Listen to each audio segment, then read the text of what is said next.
guys, it's Bud from Bud's Outfitters, and today I'm going to be letting go my swallowtail caterpillar butterfly.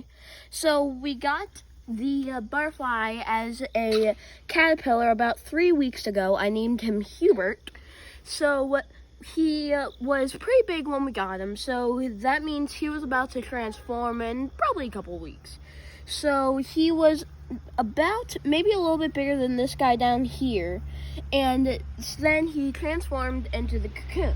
So when caterpillars are in the cocoon, they first, for a couple, probably day while they're in there, they're a caterpillar. But then they start to turn to like just a mush of irons and proteins, and they're like a liquid caterpillar. Then after probably about 2 or 3 weeks, then they start to form into the butterfly. So then after the butterfly comes out of the cocoon, it'll crawl out and then sit on the leaf for a little bit.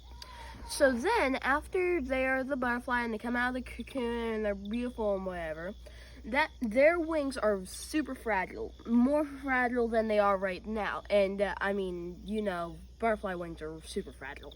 So now, for at least a day or two after they come out of their cocoon, they need to sit there and just eat foods and make sure their wings are nice and sturdy so they can fly off into the world. So right now, he's up on the top of the leaf. So we found a bunch of other swallowtail caterpillars. I found a couple while I was weeding around our homestead, and I found a couple more at my grandma's. So sadly, we've lost a few because when caterpillars first come out of their eggs, we picked some that were super young.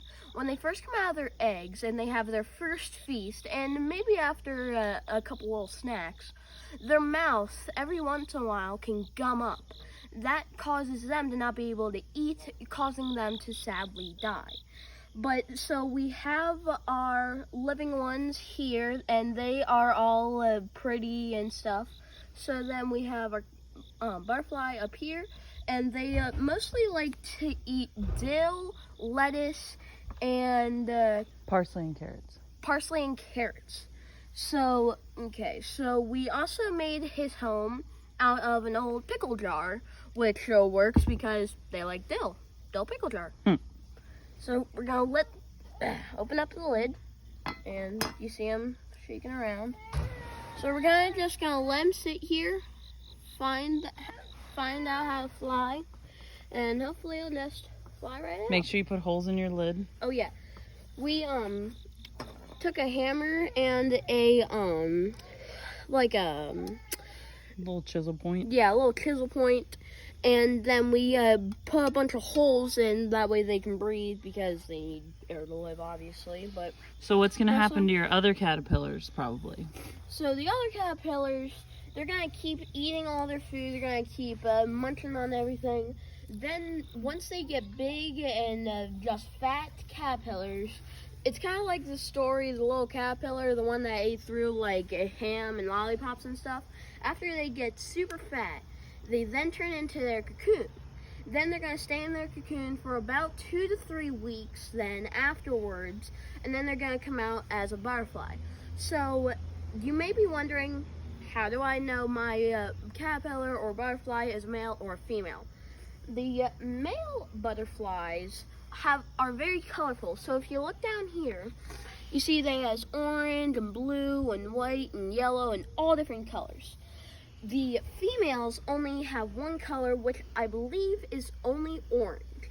So it's kind of like cardinals. The male cardinal is more brighter red colored, and the female cardinal is more brown with little specks of red.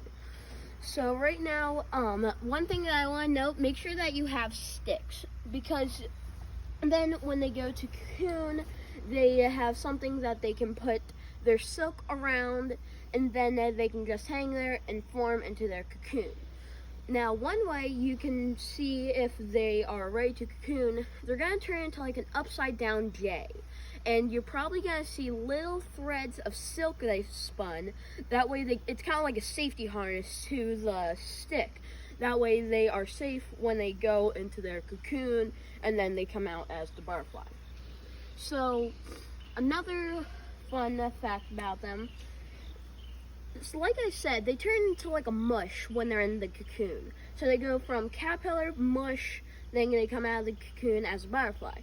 So the surprising thing about the caterpillar to the butterfly process is that if they are a butterfly and they ran into a situation that they had to deal with when they were a caterpillar, they actually remember it. So you would think when they turn to mush and they come out as a butterfly, they're clueless. They have no idea what to do, what to eat, how to fly. But they luckily remember how to get away from some type of predator maybe, or remember what foods that he ate, or where a nice shelter was when he was a caterpillar. So now we'll do another video when we overwinter these. Yeah, so he's getting ready to try and fly. So when we overwinter these guys, we're going to do a video on that. That means they're going to be in their cocoon over winter. So it's kind of like hibernation for caterpillars.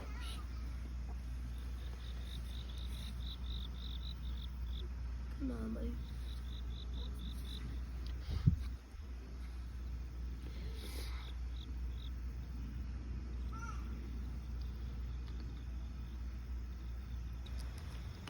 So right now we're trying to get him out of the jar.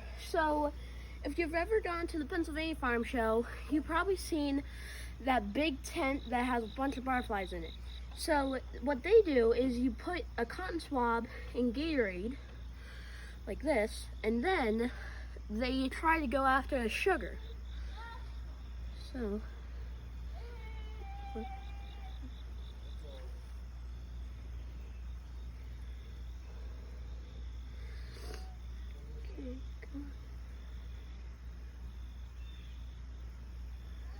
okay. Oh, he's on my finger. Okay, bye. There he goes. There he goes. Herbert. Bye, bye. Now he's a beautiful butterfly.